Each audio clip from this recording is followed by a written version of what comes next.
let us learn about pressure. When you hammer an iron nail, you apply force on the flat side of the nail. The pointed side of the nail, which is in the contact with the wall, then applies force on the wall and tries to pierce it.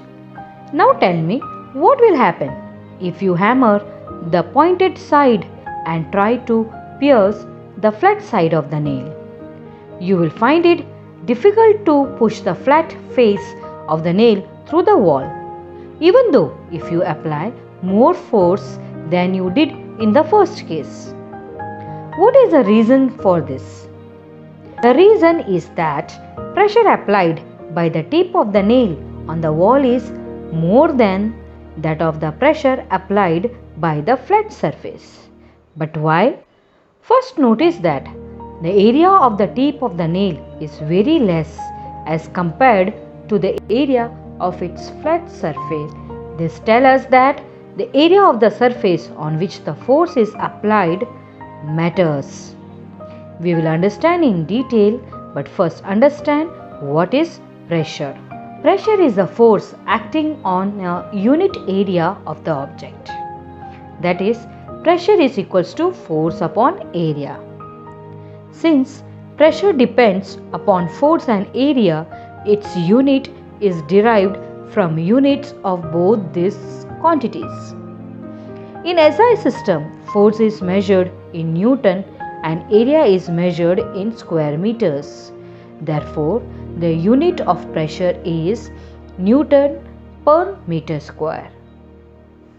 It is also known as Pascal on the name of the scientist Blaise Pascal, who worked and gave his contribution to understand liquid pressure. This equation shows that pressure is directly proportional to the force and inversely proportional to the area of contact. It means if the area over which the force acts increases, then the pressure will decrease. On the other hand, if the area over which the force acts decreases, the pressure will increase. Keeping this in mind, let us understand applications of pressure. First, a camel walks easily on sand, but it is difficult for a man to walk on sand, though a camel is much more heavier than a man. This is because a camel's feet have large area and the force of its weight falls on a large area of sand. The pressure thus produced on sand is small and hence a camel's feet do not sink into the sand. Second, school bags have wide straps.